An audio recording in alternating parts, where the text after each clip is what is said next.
Yes, it is. Yep. All right. Awesome. What's up? Welcome to a new episode of Movie Schmovie. This is episode number 287. Yeah, it's getting up there. I'm Steve. I'm still Steve. And I'm sure you guys are the same guys you were last week, but go ahead and introduce yourselves. I'm Ron. I'm still here. Beat. And my name is John. There it is. Yeah. So I was right. We were all the same people. Aha. Just 1 week older. Yeah. 1 week older and deeper in debt. Yeah. Well, Oh, man. how you guys doing? Doing, man. Yeah. I went back to work this week after my long ass paternity leave. And How was it? man, well, paternity leave was great. Going back to work, not so much. Not Did you so go much. back to work or did you go back to work like from home? Is it remote? So it's weird. Like I have to go in there at least a little bit to kind of figure out what we're gonna do in terms of like a staggering schedule with my coworker, like so that somebody's there, somebody's not, because we have to support I work for Penguin Random House, and we have like a massive warehouse from the book publisher here in Maryland. So the warehouse we have to physically support, you know what I mean? Because like they have constant shipments and all that stuff.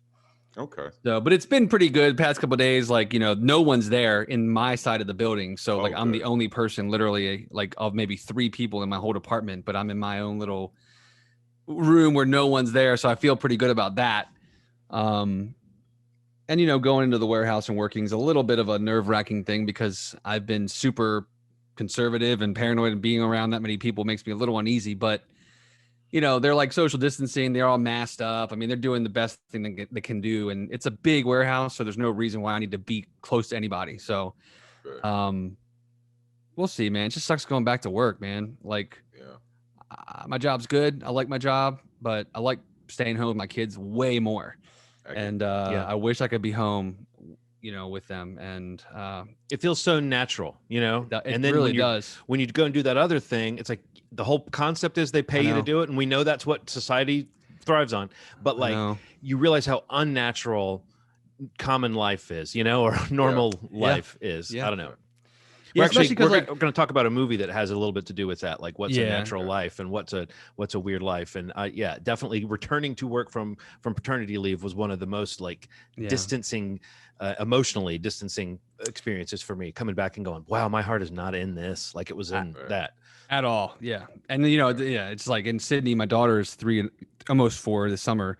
She like gets it, you know, she's like, you know, basically like, I don't want you to go back. Like she's like crying. It's like, oh my God, I can't take this. I can't take, especially because, you know, even when we were working for the rest of the year, my old position, I could work from home. So I was here, even if I wasn't present in all day. So I was here, you know, so that's a whole nother like scale or level of it, is like working, but work from home, or working and out of the house, which is, I think, really crushed her a little bit, but she's doing okay. It'll crush me more. But, so that's been my week. This new week has been getting back to work, getting my head around it, understanding that I do have a job I have to do, which I'm thankful for. Right. Wrong. But what about you guys? Anything new and exciting since we last got together? Work, and more work. Work. I'm helping people like update their version of Windows remotely, which is torture. That's a bad decision. Yeah. Getting people to follow instructions remotely is nuts. And luckily, like, you know, that's like the little upgrade tool. It's an incremental update, but getting people to follow instructions is so hard. Yeah. I mean, we've been trying to get people to leave reviews on this podcast for years, and they just don't listen. You know, it's crazy. We've instructed, we've demanded, we've begged, threatened, You know what's even weirder?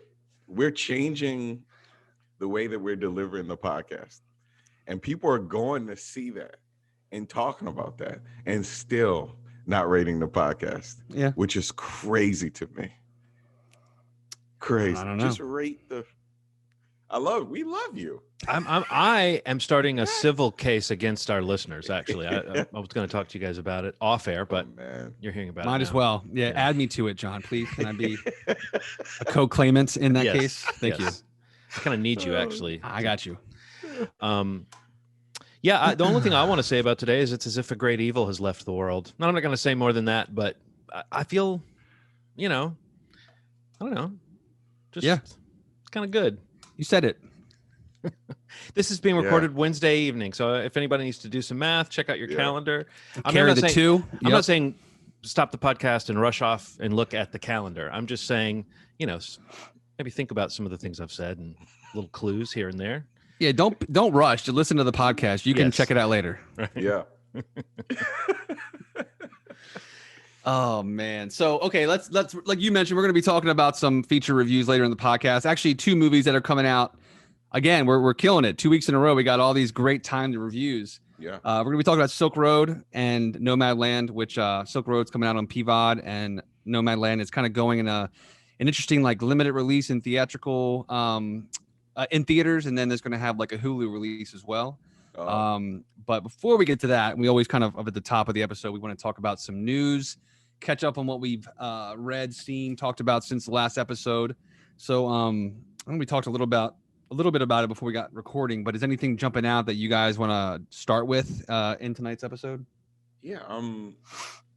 It was recently announced that Regina King will be portraying the first Black woman in Congress, Shirley Chisholm, who also ran for president, which is so cool, fresh off the heels of, Kamala Harris getting put into office as vice president, our first Black vice president and first Black woman. Yeah. That's not, I hate hearing firsts. There shouldn't be any more firsts for anybody, and it's truly a shame, but it's embarrassing when you think about how many firsts. Like my first thought was, oh, that's awesome that she's so many firsts, and then my next thought was, oh boy, not that we didn't know it already, but it just underlines that ugly truth about America that we already knew.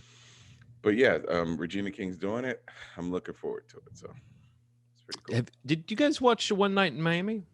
Yes. We never talked about that. Ronald mentioned it at the end of end of 2 episodes ago. He mentioned like a little quick take on it. I haven't seen it yet myself. Did you see it, John? Yeah. No, I thought it was, again, just made me think of her. Like she's kind of having a moment like after Watchmen, and she got so much attention for that, and winning the Oscar obviously for If Beale Street Could Talk, right? That was what she won for. Mm-hmm. And then she's even popping up in a commercial, driving an SUV, and then directing a commercial within the commercial. So, she's on that level where people recognize her as a director, even when she's selling you a car. So that's a pretty cool thing.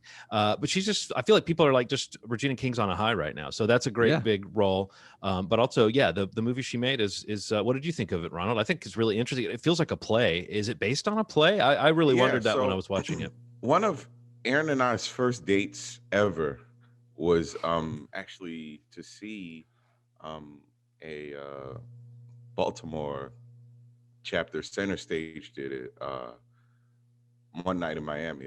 This was 4 years ago.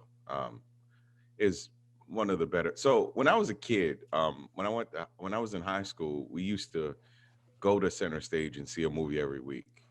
It was us, and I went to Carver Center for Arts and Technology in Towson, and the Baltimore School for the Arts were there, and we'd see plays at the midday discounted rate. It was incredible, and I've seen a lot of plays. This is one of the better ones I've seen in general, so I thought that already. But then the movie kind of filled in some holes that the play just couldn't do because of the limitations of the stage. I loved it, man. I thought the dialogue was, I hate this word timely, because everything is timely when it comes to human rights. Random, man. Politics. We got to stop saying that I'm not a political person. If you believe in people and things moving forward and your family's prosperity, you believe in politics. That's the thing.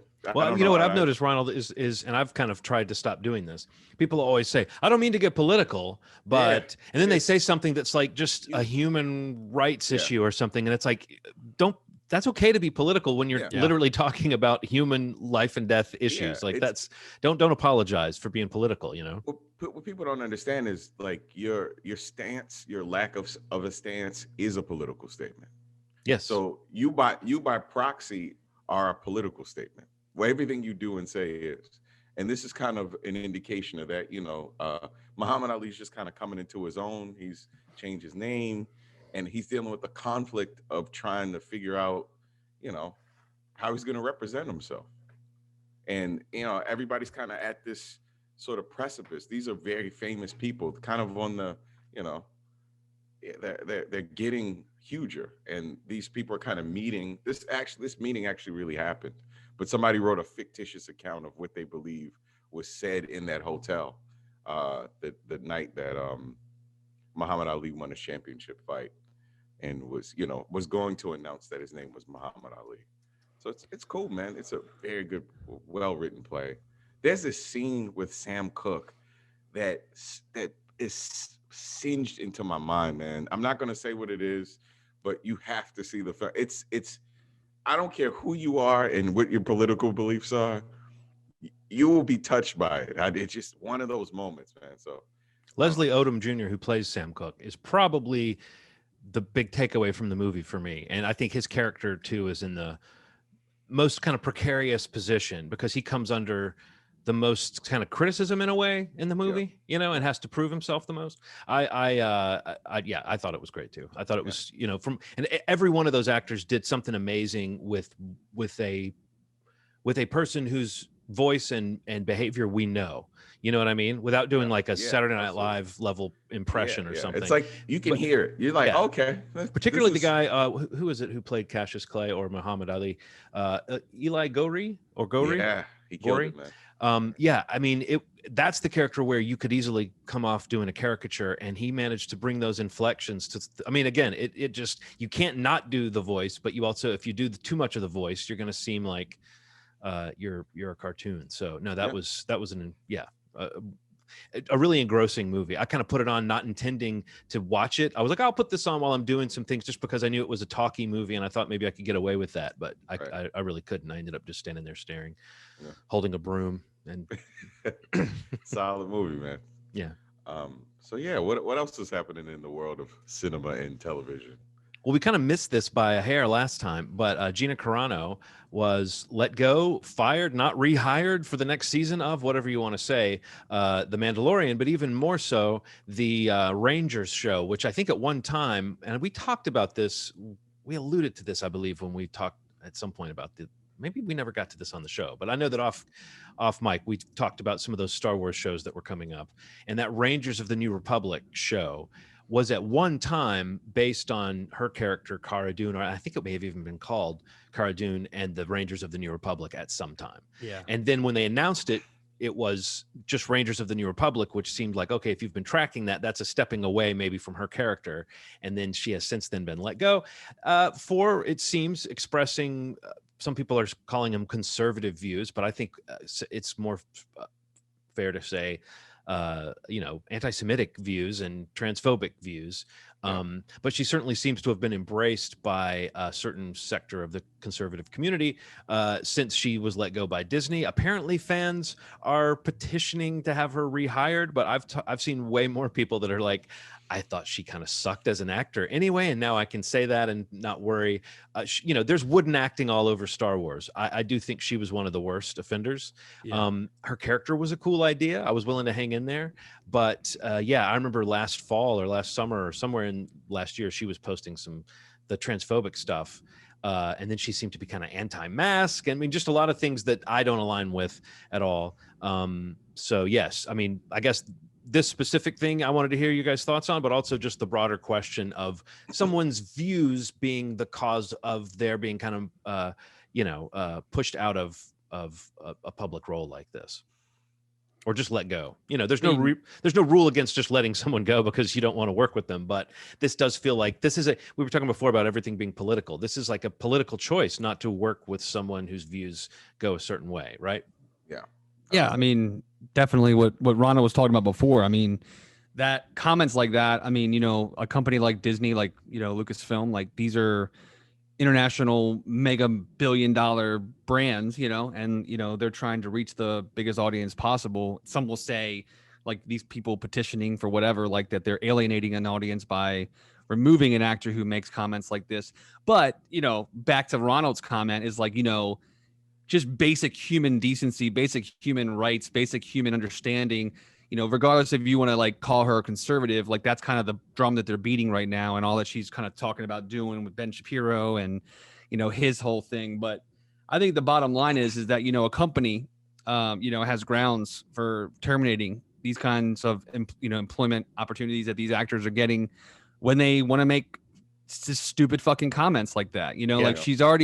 She was already seemed like she was kind of on a short leash or a short lead, like when she made the transphobic comments like back in the fall or whatever.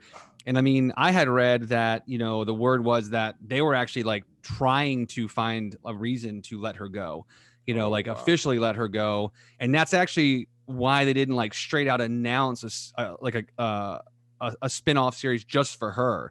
Like there was going to be involvement in what, the series you were talking about but I had read in Hollywood Reporter that like there was conversations that, at that Disney's investors thing that we all talked about a few episodes back, like that there was supposed to be like an announcement for a series for her, like specifically for her, that got, kind of canned after those first remarks. And then it kind of comes back around and, hanging on by a thread and making comments like this. I don't see any, I can't really hear any claim or argument that like what she said is a political stance, like if she wants to make comments like about her having a more of a conservative nature, like maybe stick to things that don't have to do with the Holocaust, like they, that had nothing to do with conservative politics in the United States of America. So I say bye to her. Like I have no stake in her career. Honestly, I'm not a huge fan in general. Like I do like kind of seeing a character like that in the Star Wars universe. And it did seem like, it had a place in that story and its own story, maybe as a spinoff. Maybe they'll come back to this in the future. I don't know if they're going to recast her or what, but I'm so like, I don't know. I'm so burned out on this, like, I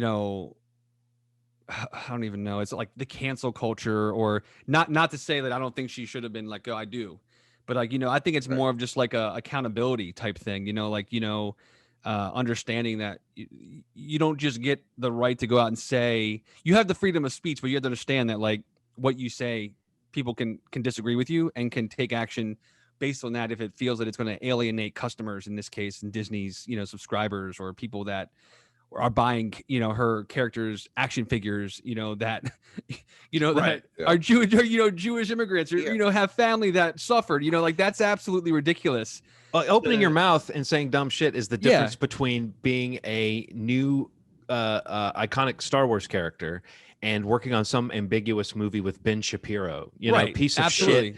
There's your scale. Dumbass Ben Shapiro. So, it's like that's the difference. And I think that, Steve, you nailed it. That idea of consequences seems foreign to some of these folks. It really does. Who just clutch their pearls and act so offended when somebody loses an opportunity for expressing hateful views. I think, so I'm a pretty big MMA fan. And I remember when Ronda Rousey knocked her in on Tuesday and she retired and sought out acting. So for context, if you know about Gina Carano, I think sometimes we got to get rid of the like last straw thing when it pertains to these sorts of people. Gina Carano has like years and years of saying things like this. This isn't like the last straw was when she said that she's been talking like this for a really long time. And it's crazy that she was able to get this job. And I couldn't help but think it'd be crazy if the person that knocked her out were to replace her. Except Ronda Rousey's a shitty actor too. Yeah, so keep her so far away. But she's we don't need more people that can't act in Star Wars, Ronald. She's a lot more kid friendly. No, we dodged a bullet when people were pushing her for some Marvel character. I think it was Captain Marvel that people wanted her for, and I was so glad they didn't do that. That would be stunt casting. Get someone who can act and get them to work out, or get someone who works out and can act. I'm sure that they're out there. There's some people, but I don't want it for people to think that this is just one or two things that she said. She's been talking like this for a really long time.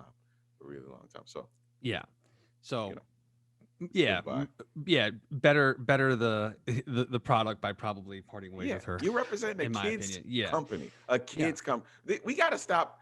This is a kids company. Right. ESPN also owned by a kids company. So watch. You were going to say owned by kids, and I was going to be like, what happened with ESPN that I didn't know about? Owned by the mouse. You know about those children that bought? One other bit of Mandalorian news. I just don't know if you guys knew this, but the Lego Baby Yoda figure Oh man, Cutest fucking. that's really cool. Yeah, I don't know. If you Well, that's consistent with all of the merchandising for Right. Baby Yoda. Like it's all the It's so cutest. good. I know, but they things. made special new tiny parts. Like, this is a one peg Right. footprint. This is not a two peg footprint, guys. This is a one peg foot. Anyway, that's One why peg. you can Got see it. Got it. That's a one peg. We talked to our Baby Yoda. We gave Henry a Baby Yoda for Christmas that we actually are careful with it. And it makes me realize that it's the same thing that happened. That they made this toy so that it's weighted, so that when you pick it up, you feel like an actor on the set. You know how they always seem so careful with it when they pick up Baby Yoda? It's crazy. Everybody loves Baby Yoda. All right. Go ahead, Ronald. So it was just announced that Donald Glover just signed an 8-figure deal with Amazon. And then a couple of days before, it was announced that he was going to be in the new Mr. and Mrs. Smith with Phoebe Waller-Bridge. Waller-Bridge. Isn't that great? Everybody was happy about that news. That was some good news. 8-figure deal with Amazon. So apparently that is falling under the deal of this stuff. I don't know what that means for. Is that going to be a series? Yeah. Yeah. Apparently it's going to be a series. I think they're going to be great together. In fact, we already know they have some kind of Lando/droid chemistry because they were good together in the Solo movie. But no, are they going to be co-creating this show too? Because that would be the ultimate stamp. If it's two of them writing it together or producing it together, that would that could be insanely good. Yeah. This just falls in line with what we were talking about before about the overall deal that Coogler got with Disney. Every single day you're hearing about this stuff. And it's just who can lock up who and for how long, and let's do it. One of the news items that we were talking about, I wanted to bring up was that Jordan Peele, he announced that his next super secret project that he's been working on casting this fall, apparently Keke Palmer apparently landed the lead, which is great. I love her. I think she did some stuff on the Key and Peele show, so that'd be cool to see her working with him again. But that, Kaluuya might be in talks to be in this film as well. But just as an example, of, Jordan Peele and Monkey Paw and their production deal with Universal, it's just you get this talent, you get these creators, you get these voices that are just consistently delivering. And, you're talking now, 3-4 years after Jordan really kind of hit it with Get Out, and people are just as excited for, the third film in this deal that he'll be writing and directing. And the same can be said for Donald Glover's deal at Amazon or Coogler's deal at Disney. It's just it's not going to stop. And, these creators, these actors, writers, producers, directors, whatever, hyphen that they're working through, it's just really, it's exciting. And it makes me happy that the people that we love, that we talk about all the time on this podcast, are the ones that we're hearing getting the opportunities, getting these deals where they're getting the opportunity to lock themselves into create multiple things. So, you create something, if it's not great or it doesn't go over so well, it's not like that was your shot and you're done. These are overall deals. They have production deals. They set up these, long-term things so they can create things what did you say it was how long was his, Ronald, did it say, is it beyond the money? Is it years or is it projects? It doesn't say. It just says that it's right. Atlanta has been renewed. No, it doesn't say. It just says 8-figure deal. Right. So I mean, usually I think the Monkey Paw one is a 5-film deal. So but he's had success with each of those films that he's put out so far, and there's no doubt that the third one will probably be great and people will love it. Yeah. But it's just you hate seeing people get opportunities, and if it doesn't go over so well, it's that was their shot. So getting this entry into these big, deep pockets of these companies that just need content, they need, IP, and they're just hey, come on, make 5 things for us. We're confident that they're all going to be great, but if one's not, make the next one. I don't want these creators to be, I hate hearing the idea of the people failing and never getting a shot, or certain types of people failing and getting more than others. I hate that shit. And it unfortunately it's true, and it needs to change. And this is a way to say, hey, Donald, hey, Ryan, hey, Jordan, we want you, make what you want to make. and show us why, you know, you're in this business and we want you in our company's business. Even though we didn't like Wonder Woman 84, it's great to know that Patty Jenkins is doing a Star Wars movie and she's getting to do another Wonder Woman movie. The fact that, that a lot of people did like that movie, so it's hardly like what you would call a flop. But yes, it's often been the case that when a woman director fails, or when a person of color makes a movie and fails, the headline is like, well, is America ready for a black director or whatever? You know, I mean, it's I'm exaggerating, but it's it's like, let's not make every movie a referendum on that aspect of things if we're not going to do the opposite. Which you're right, like you think of all the white men who've directed flop after flop and been given chance after chance because they had one movie that was like a festival favorite or a hit at some point. So yes, I mean that same courtesy should be extended to anybody. But also, I think the flip of that is kind of what you said, Steve, to your point. These are successful filmmakers that are doing the innovative stuff. These are not typically the people that are making the wobbly movies that come out and people don't respond to. Jordan Peele has his finger on the pulse. Ryan Coogler knows how to put a movie together. You know, these are people that are, Donald Glover is a genius, you know? So it's like, I don't know, we're going to see great stuff from these people most likely, but rather than great stuff, what we really want to see is what they want to make. I mean, we're at that point where, yes, they are auteurs or whatever you want to call that person whose aesthetic you just want more of. Yeah. Donald Glover, crazy deal. And then the announcement of Jordan Peele and recruiting Keke Palmer and Daniel Kaluuya for this new feature, which makes me so happy. I like Keke Palmer. I liked her in the Scream Queens. Yeah, I kind of feel like she doubted on it was up to 100, but I think if Jordan can find so was that show though. Let's keep it in perspective. Yeah, absolutely. The Ryan Murphy show. Ryan Murphy, yeah. That show was he just nuts. starts. He wakes up at 100. But it up was from there. It was a solid show. The first time I saw it, I was just like, this is crazy. I don't really like this. Second time I watched it, I'm like, all right, now I get why Steve liked this show. It's if you're good with the tone of it, it's solid, man. Yeah. So any other news? Tim Burton. Burton's Netflix series. Yeah, the Wednesday live action. I think they said it was gonna be like an 8-episode series that Tim Burton's gonna be doing for Netflix. Yeah. Wednesday Addams kind of live action spin-off series. I mean, that kind of sounds cool. Like you can sort of picture the tone in your head right there. You know, absolutely. Yeah, seems right. Has any casting been announced? I don't think so. I don't think so. I think they just wanted to announce it on a Wednesday. The good news is Christina Ricci still looks 11, so we're fine. Yeah, hire her. I would love to see that. Like, that would be cool. Like a follow up with Wednesday. Yeah. Did you guys see the trailer for Cruella? Yes. Yes. I mean, come on, it looks so fun.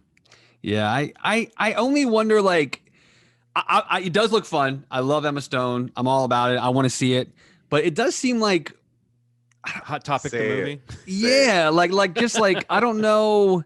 Look, why the tone seems a little odd for like a Disney spinoff of a villain. Yeah. And also, like, I've been seeing tons of people post this on Twitter. It's like, who knew this was going to be existing in the world of like Joker or something like that? So, like, what? I think for the next like 5 or 6 years, it's like we're going to see this. Like, you remember how after Matrix came out, everybody was in leather? Yeah. Harley Quinn created this like wave, and I'm not talking about like, I love,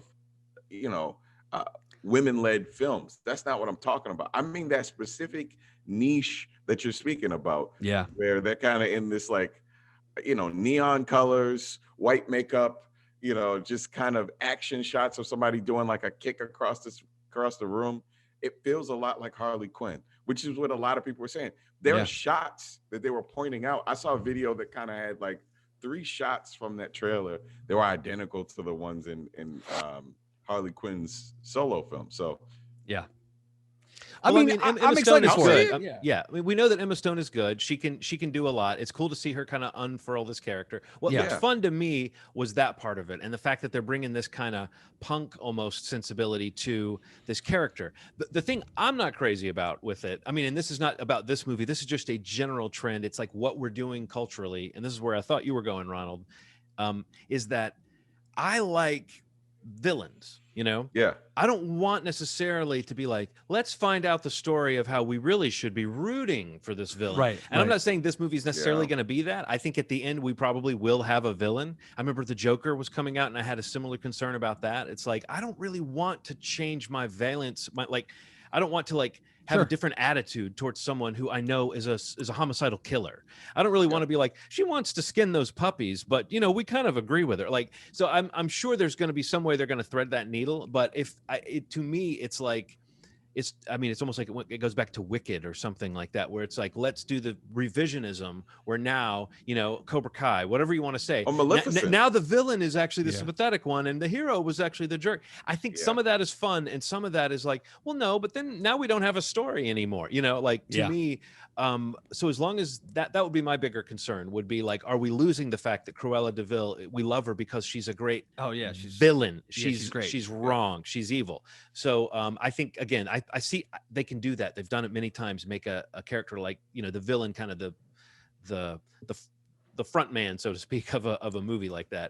It's just to me, Cruella de Vil is one of the most hissable villains ever. So I would hate if totally agree. They lose that aspect. But I think it looks, I know so many people that seem to be excited about the look and feel of this, and that is something where I was like, you know what, I'm just responding to this based on, like, if I were in a theater and I saw that trailer and I had no knowledge of this movie, I would be like, oh, yes, I'll watch that now. You absolutely. know, I'm down for this. Okay, so Cruella. And then the Snyder Cut trailer. You know what? It looks better than the movie we got. I hate to say it. Like, my That's feeling, That's I saw all the there is trailer to and I was say. like, this looks better than the Justice League that came out in theaters. So, Steve John, I watched this trailer and thought, I saw this movie in the theater. That's the first thing I was like, at first when I saw it, I was like, man, when I first heard about the Snyder Cut, I'm like, okay, so they're going to throw in a couple 5-minute scenes that just weren't in the film before. But now that I'm hearing what the movie was originally supposed to be and how the studio butchered it, I'm starting to feel kind of like I get this now. Like, I get why the people. Are you joining them? Are you going to join the movement? Did you order your T-shirt? Did you put your money in for the banner they're flying in the sky?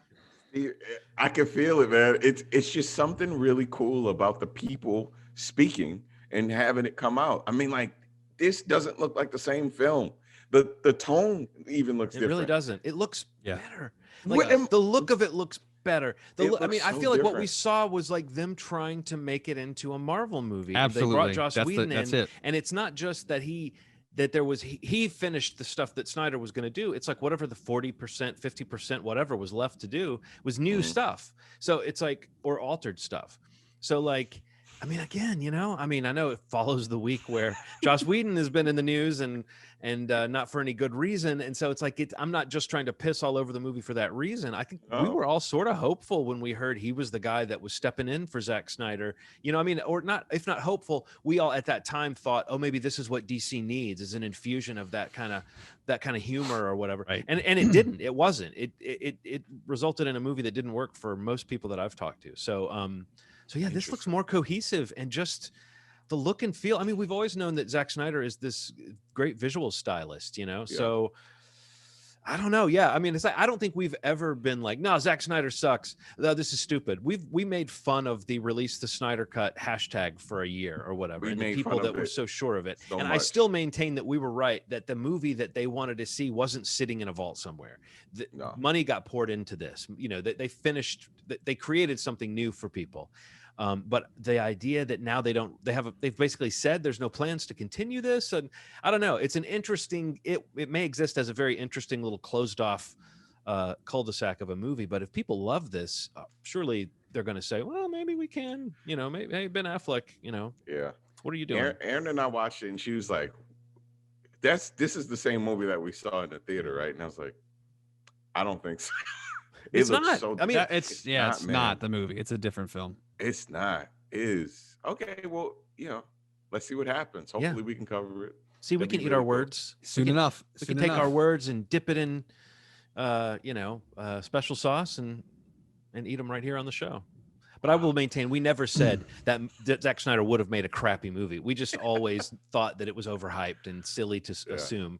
But yeah, this obviously is something a little different. And I mean, it is still going to be the movie he was intending to make, or has he made it a little different because now he knows he's not getting that Justice League Part 2 that this was supposed to be setting up? He said it was the movie he had intended to make. Like, he was very clear. Like, I had a clear vision. This is a one-off. This is what I wanted to make originally. Yeah. And, he had like scenes that he was showing to people where he's like, this is the scene that they did. And this is what I wanted to look at. And you're like, this looks incredible. Like, I don't know what's happening. Yeah. Well, we're just going to roll with this We'll new see feeling that we're experiencing of being sort of excited to see the Snyder Cut. But also, I think, again, it's going to be there. It's going to be. Man, I've been excited to see the Snyder Cut. We've never been. You have been excited. We've never. I just like the idea of seeing what he had to say, what he wanted to say. I mean, like what the movie was supposed to be. Right. Exactly. That's it. What it was supposed to be. It's like, this is not rewriting history. This is just like, this is something else. That's it. I just wanted to see something else. One thing that makes me very happy about this podcast, we all have our biases. We all love our things, right? But when we see a good version of a thing, we can acknowledge it. Sometimes I'll talk to people who are like avid Marvel fans, and if they see something that's anything DC of quality, they cannot acknowledge it on any level. They're just like, nah, it's no way. This is a copy of, like, no, man. They make good stuff, man. On occasion, Sometimes they make good stuff. Speaking of Marvel, maybe this is a good time to tell our audio listeners and perhaps people that watch this but don't know about something else. Maybe we should tell them about our little spinoff that was coming out now. Someone want to take the lead on that, Ronald? You're the guy who does the most work. Yeah. We got a Marvel shirt on. So we decided that we're big fans of Marvel, and we realized that it was taking up a shit ton of this podcast because we love it. And we wanted to give our listeners a chance to hear just the Marvel talk in a cool way where we can curate it. We can have some interaction with people that listen. So we decided to make a spin-off podcast that is kind of a companion piece. Marvel Schmarvel. Movie Schmovie presents Marvel Schmarvel. Right. And we will cover Marvel things on there. Now we haven't determined what we're going to do for films as they come. But right now there's a ton of shows coming on from now. There's Marvel the Winter Soldier, Loki, Miss Marvel. There's a ton of shows coming that we will be able to cover separately that we can kind of analyze and So and we're trying to record those episodes shortly after watching them too, so that we get those episodes out earlier in the cycle rather than what we've been doing with WandaVision, for instance, which is talking about last week's episode right when and releasing this show right when the new ones are out. So it's like now we're going to be a little bit more part of the conversation with you. Now the first episode of that is already up. I don't know if you said this, Ronald, but it's going to be YouTube only, right? I mean, this is YouTube only, exclusively on YouTube. And then we're doing this cool thing where we're starting to ask questions every week. And, if you give a good enough theory based on what's happened, we put up a question a couple of days ago. We already have 16 votes on a question that we asked and a couple answers in the comments. So so the takeaway with that is be an early adopter, get in early, answer these questions, participate in the surveys, because you're going to probably get on the special YouTube series that we're doing. We'll shout you out. You can be a part of Marvel Schmarvel if you get in early, because when it blows up, we're probably not going to see your vote or your answer. When we get to 16 or 17 votes, we're not going to have this kind of person. When Disney acquires us to be the weekly breakdown, you'll wish you had done it early. That's all I'm saying. So it's exciting. That'll come out hopefully every weekend with these new episodes. Marvel Schmarvel. Make sure you follow the Movie Schmovie Twitter so that you can participate in the questions. We put clips up of the show. We also do that on Instagram as well. So Marvel Schmarvel and Movie Schmovie. What? 2 chances a week, Ronald, to catch up with us? Chances a week for free? You're saying this? For 2021 has really turned it around. Wow. It's really kicked it up. We must have a lot of time at home. Cool. All right, so let's jump into the feature reviews that we have this week. So the first one, I mentioned them at the top of the show, but I guess we'll just start with Silk Road. That's coming out today when you listen to this. I think it is getting. I said earlier, PVOD, but I do think it's actually getting a small theatrical release where theaters are open. So this weekend, if there's a theater by you, it may be showing it, but it's also going to be on all the digital platforms. If we'd recommend if you want to check it out, do it that way. And I think actually next Friday, it's an interesting release. Like next Friday, I think it comes out on like the physical platform. So like, DVDs and Blu-rays, or if you still buy the physical media, I think it will be available next week. But Silk Road is coming out today. It's the feature film based on basically the creation, Ross Ulbricht, and his creating, cultivating, and downfall of his involvement and the whole existence of Silk Road. I wanted to just mention right at the top, like it's a crazy story. Like it's an amazing story. Yeah. It's based on a Rolling Stone article that you can read online, actually. Yeah, and I think that like what kind of beyond just the story itself being super interesting, I think like really what pulled me in before we get into the criticism of the film, like Tiller Russell was the guy that directed this movie, and I'm a fan of his. Like this is his first narrative feature, but he's done a lot of documentaries. He did an amazing documentary from like 5 or 6 years ago called The 7-5 about like a corrupt police precinct in New York. Highly recommend that. He did The Last Narc on Amazon, which is also a great series. And most recently, a lot of people have been hearing about him or talking about him because he did the Night Stalker series on Netflix. So he's kind of got a lot of things going on right now, but this is his feature directorial debut. Just basically about Silk Road. Stars Jason Clarke, Nick Robinson, Alexander Shipp. That's what most people will see. Jimmy Simpson's in it as well. But I don't know. What did you guys? The movie itself, beyond the story being insane, and what an interesting. I think there's actually a really good documentary that maybe. Alex Winter? Yeah. Alex Winter? Yeah. Great. That's a great doc too. Like if this is a story that interests you, I'd recommend that too. But I mean, what did you guys think of this film as a narrative feature, the performances, just itself? What was your take on it? By the way, Deep Web is the Alex Winter doc. Yeah, Deep Web. Please see that. Yeah. So read the article, see the documentary. And then you're done because you don't need to see this boring movie. It's hardly acted. These are good companion pieces. The storytelling. Okay, so the first thing I think about is how complicated of a situation this is. Steve is absolutely hit it on the nose with how complicated the idea of the deep web is for the casual person who doesn't know much about Tor, the internet browser that's used to access the deep web. And then on there is a site called Silk Road that was created to for drugs. And that's actually some of the stuff that was on there. So it was drugs and then like guns, and it got a little weird, got a little out of hand. But drugs were what was emphasized in this film. That explanation, the way that they did it, is probably some of the best that I've ever heard. And in fact, the explanation of Bitcoin was also very, very simple. The story itself, I don't know. I felt the way about it. Like I thought it was solid. I thought it felt like very much a paint by numbers. Like I think I'm getting sick of the last scene being first and the first scene being last. Yeah. It's like how can we 3 months earlier? Yes. How can we make a biopic or something loosely based? You have one statement that also changes context in the end. It's the same sort of beats that I've seen.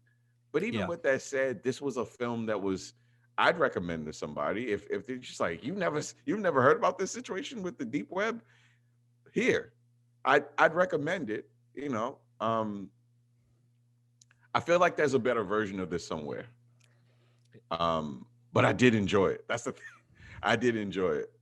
So I agree with the first part of your statement. Okay. I did not enjoy this movie. I thought it was a slog. I really did think the acting was bad. I thought it felt like a TV movie. I thought it was shot like a TV movie. It felt like they had 3 sets. It felt like they had 8 actors. I just think How'd you feel about those freeze frames as they go those between freeze frames sequences? didn't do anything for me. Like I kept wanting to understand it as a stylistic thing. I'm like, both of you guys have talked about how incredibly engrossing this idea is, how much could be told here. It just really felt like they did not have the budget and maybe the skill to pull off what it wanted to be, which is like The Social Network, you know? There are a couple moments where there's some genuine tension and they do get there's some juice they get out of some stuff. But if you read up on it, one of the characters is very fictionalized, I think. Like the Jason Clarke character is I think he's a composite, but he's so intrinsic to the events of the story that it really feels like it doesn't even really try to tell the story. I think I will agree with what Ronald said about the sort of explanation of what Silk Road was. It comes across cleanly. And Bitcoin, it's almost like by numbers, but there's also like a scene where we need to show that this cop is like not up on the latest technology. So let's show him watching a YouTube video to learn how to use a mouse. It just felt like for 2011, which is when this was set, they kind of misjudged some of that stuff. And I will say that it reminds me of the early days of this podcast when I started doing it with you guys, where I took so much notes watching a movie. And it got to the point where if I was watching a movie I wasn't enjoying, I was jotting down nitpicky things that I would then, we would go into it. And it's like, I don't do that much anymore.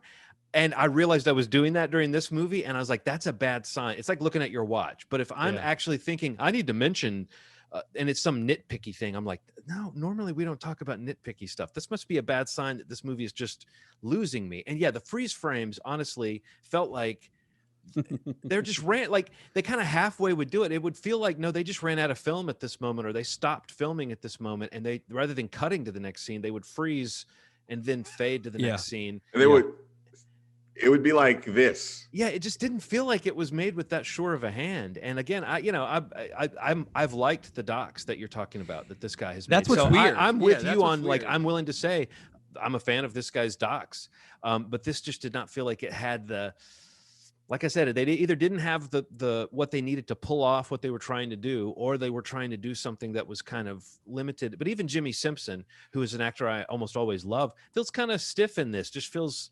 It just feels a little bit, you said by numbers. I don't know. It's like, I was really like, Silk Road, give it to me when I sat down to watch it. And within minutes, the guy's narration felt kind of flat. And it wasn't always there. Well, it was narration that just comes and goes in a movie is always kind of strange. The Rolling Stone article, a lot of those quotes, or some of them anyway, came from that, or interviews that were quoted in that article. So I think the article is called Dead End on the Silk Road, and it's on Rolling Stone's site. I watched it after I read it after watching the movie, just to see if the Jason Clarke character was anywhere in there. And there's only like mentions of things. Right. You do get into the question of what happened to Ross Ulbricht and or what he did and what his punishment was, and whether it's too severe, or what evidence there is of what actual crimes he was connected to versus what he was willing to do. And I don't want to say more than that to spoil the story, but yes, I feel like there is again, not to say the most obvious thing, but David Fincher could have done something incredible with this subject matter, I think. There's another film that will be made, hopefully, that I feel like will touch on, like The Social Network. I like The Social Network. There were other versions of And you could easily have made a shitty movie about the founding of Facebook too. You know what I mean? That sounded like a subject that wouldn't have been that good. So this is like a movie that should be that good. Or at least, and again, I had kind of halfway in, I was like, well, are we really that interested though in these entitled assholes who try to rewrite society and don't think about the moral consequence? I mean, I started to even think I'm not that interested in this guy. I don't even though I am interested in the story of Silk Road and what it brought out in people, part of me goes I don't know that I'm that impressed with this fucking asshole. I don't know. I just really felt like when it was over, I was so done with this movie. But I went and read the article, so maybe that's what I should say to people. Just read the article. I think also there's a book, actually, oddly enough, my company published, called American Kingpin, which is about this same story about him, and that is really great. It's I listened to the audiobook, but it's great. So I'd recommend that too. But yeah, in general, I kind of, I guess, fall between the two of you. Like I wasn't a huge fan of the movie either. I think the big thing that for me was a lot of the casting, the performances, and really for Tiller Russell, like I really do enjoy his documentaries, and I think it's because there really is a style and a voice in his in the way he kind of makes his docs that I felt like was completely lacking here, and or just like was forced or faked. Like it just something was missing from this kind of like the tone of what this could have been. Like you're saying, like Facebook, social network, Fincher. Like I'm even thinking, he's made some, it could get dark, but like even like the way Adam McKay has made these movies. Oh yeah. Like Vice and The Big Short, like that kind of have these concepts that are not that easy to understand, but they do a really good job of like kind of breaking it down and showing the impact on people. I wish you could have seen more of the impact on people. Yeah. Beyond just like a news story about a guy who died from jumping when he was on drugs, or the little bit that you get to spend with like Paul Walter Hauser character, who I love him in general. He's a bright spot in the movie, honestly. Yeah, and that actor's always incredible. And he kind of stands out, but it's not a lot. Like you don't get enough of his involvement with this, with Silk Road and like kind of how important he was, or to its creation. But yeah, I don't know. It just kind of was like it was kind of okay to me. Like I did kind of get through it and it was fine watching it, but it did, like the performances really kind of bothered me. Nick Robinson was I couldn't get, but I like him though. Like I liked him. I spent half the movie thinking that was Ansel Elgort. Well, yeah. I honestly did. And I had to look it up and I was like, Nick Robinson. And then I was like, well, maybe I don't know what any of these fuckers look like. Right. Like, but I mean, like he was in The Teacher. And I thought he was great in that. And like I've seen him in other things that I've really liked him in, recently even, but I don't know, something not so much in that one. But wow. Yeah. So if there's the OK Boomer, there's also the OK Juniors. These like really bitter young people that talk to old people crazy. They're just like, shut up, old man, get out of the office. It's like, what? His 26-year-old boss. Yeah, but everybody spoke to him like that. I'm just like, come on, man. Like he could beat him up. Like, I don't think you should ever like this. Sure, I think some of that power gets thrown around, but we also have to like be a little more realistic. Like that guy was aggressive enough that he could have put the clamps on that situation and maybe created a little more balance. But it was just like, shut up. I even think that relationship in a movie that was better handled and better acted and maybe better cast, I think that relationship would have been one of your favorite little turns in the movie. But it comes off just kind of like, it just kind of comes out like, oh yeah, now that guy did this. Like he got called a Flintstone in a meeting. He said, fax me over the information. It was just like, I did like the moment where it's like Jimmy Simpson is meeting with his team, Talbert, I think was, or Tarbell. Is meeting with his team, and they're like talking about what they're doing, and he's about to throw the IP address up on the screen, and Jason Clarke's character comes in, and Jimmy Simpson is like, God damn it, what is it, Bowden? It's like he's like in front of everybody. So I do think, again, you mentioned Adam McKay, Steve. That stuff would have probably just sung in an Adam McKay movie. Sort of like he's and I also think come up with a better way to make him outdated than a guy who like gets mad typing in a password and starts hitting his computer or something. It just felt sort of like he can't be that much of an animal. But also finding out that character may not really have existed. He seems like a colorful character who's based on somebody real, but I don't know that he was. I mean, I don't know if you found any evidence of that guy, but when you look him up, it all links back to the movie, and the article just mentions a few things that character does. But they're all spread out in terms of who really did those things. So, I don't know. And that's a little sub pet peeve of mine that we may turn into a broader topic one day, which is just, I don't think that movies should follow real life. And I don't think you should ding a movie for not being the real story. But there is something about becoming if a public perception in a cursory way is that you're telling the true story, it bugs me that you don't try to tell the true story. And I don't know if that distinction makes sense, but it goes back to The Irishman. I was thinking about it after seeing that. There's a whole thing about Jimmy Hoffa in that. And people always say, well, what happened to Jimmy Hoffa? You might come away from The Irishman thinking like, this is the true story of what happened to Jimmy Hoffa.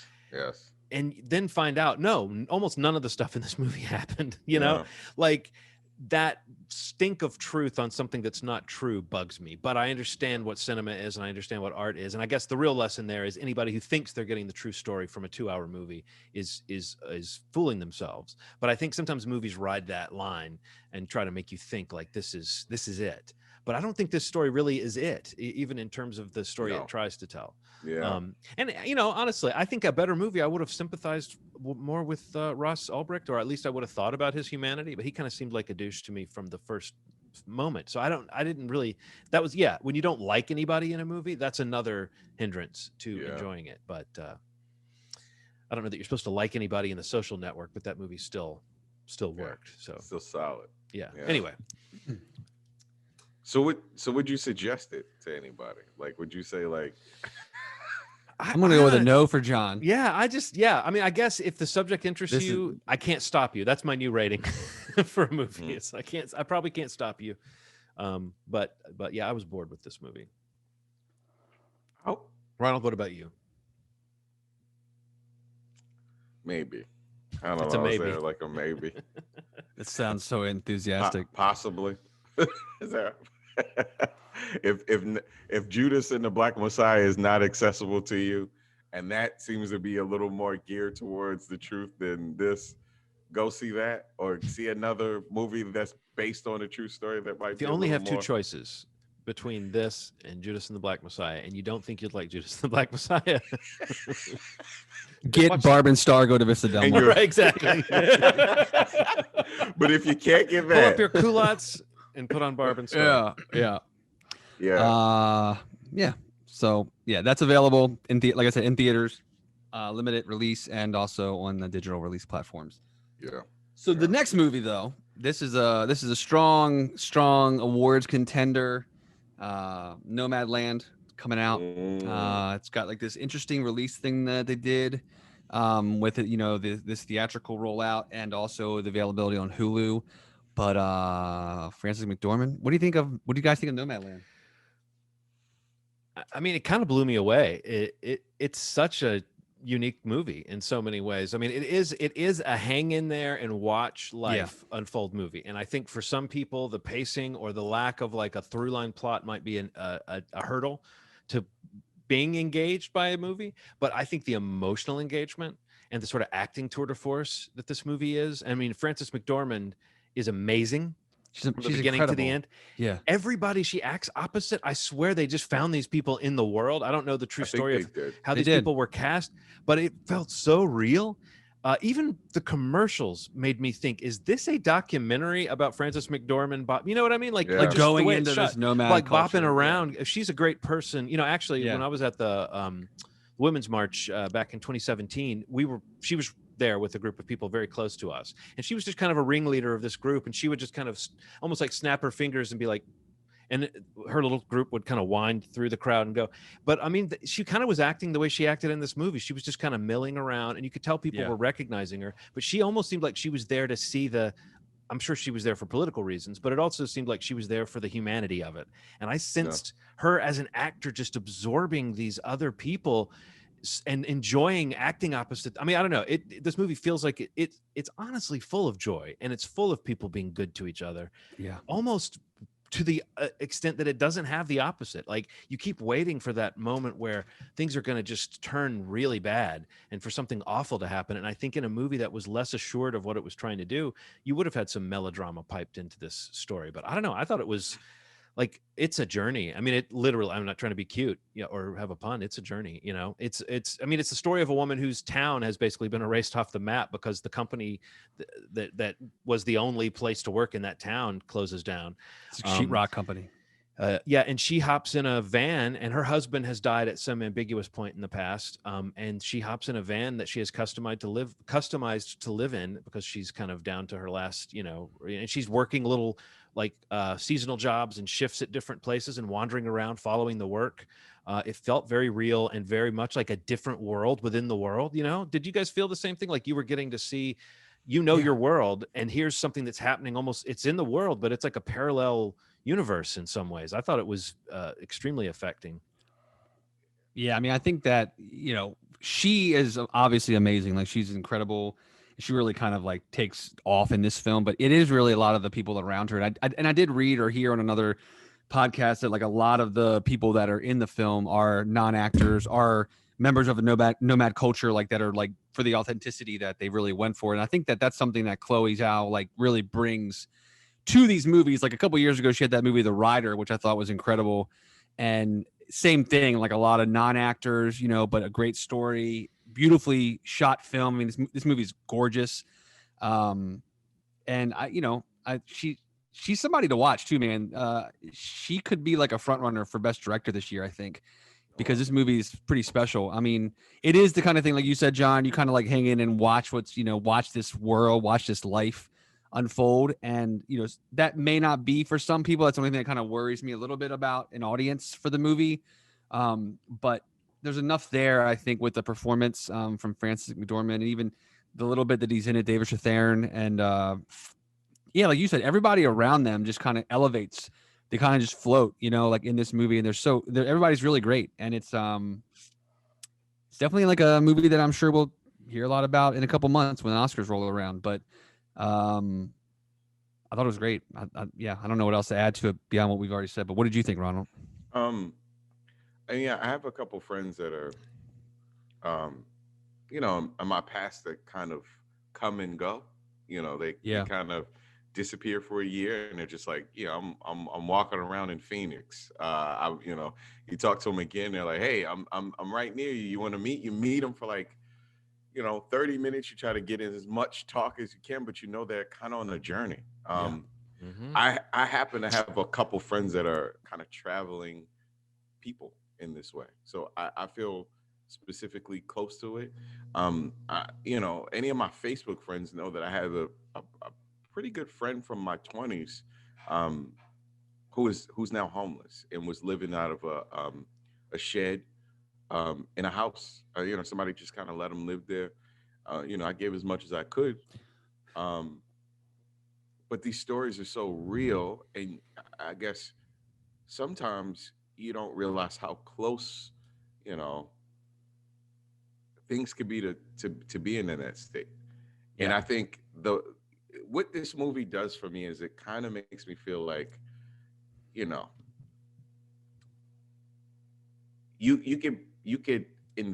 investing in people is the most important thing in the world.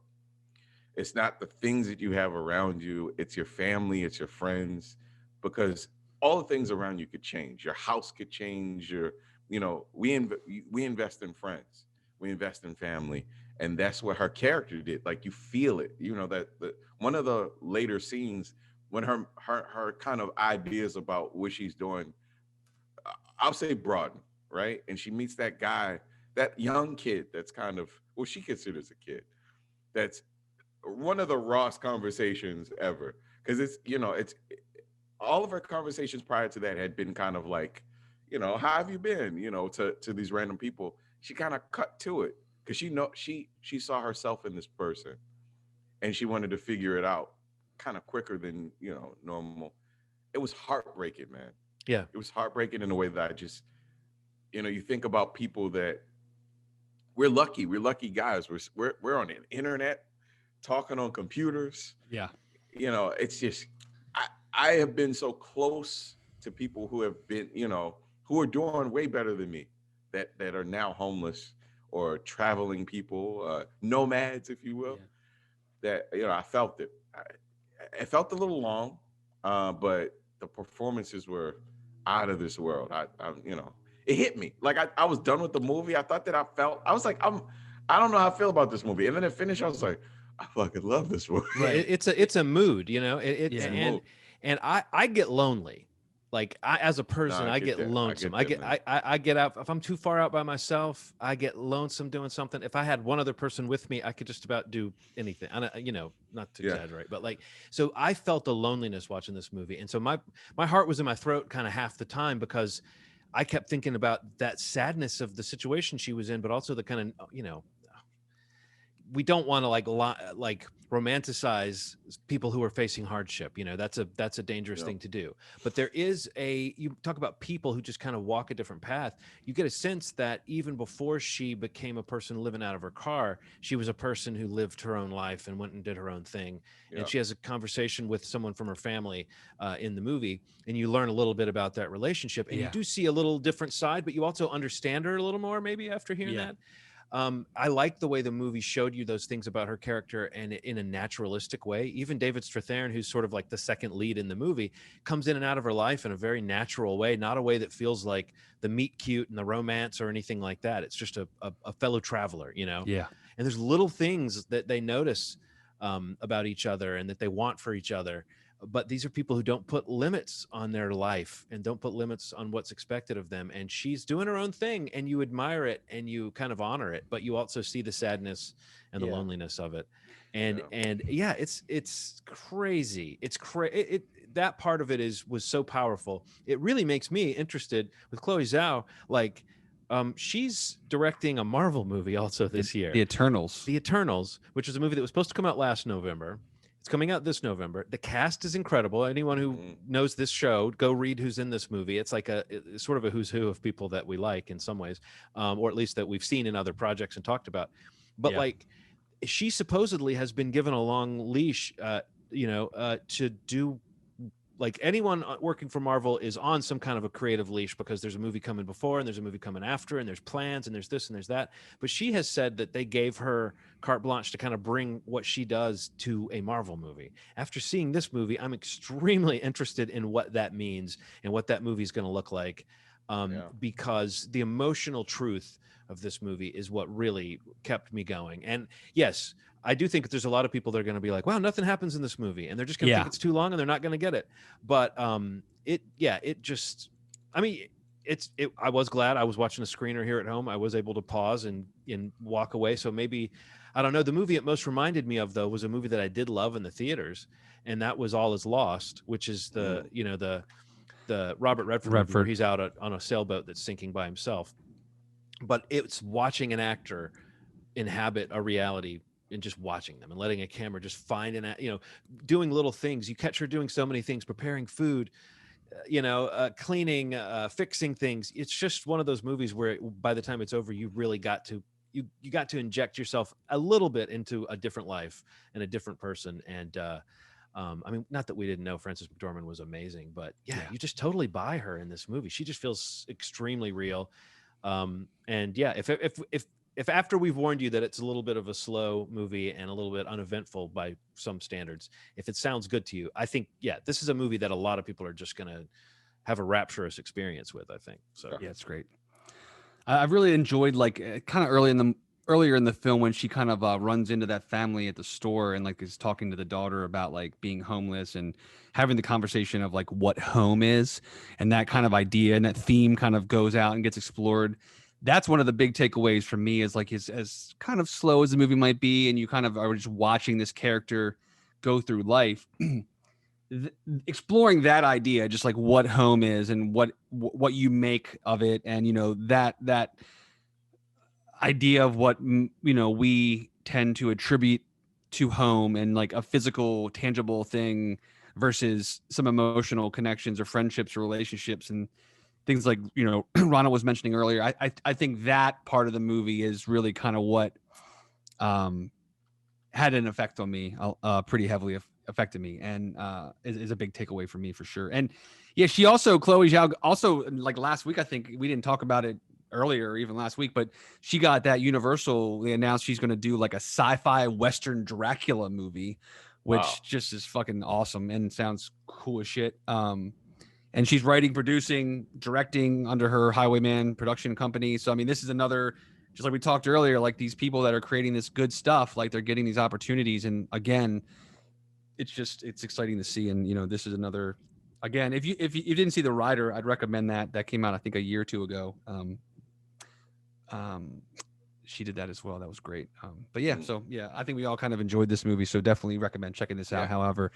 However you can find it, or again, I believe it's today. It may be on Hulu. If it's not today, it's within the week or so, but it may be today.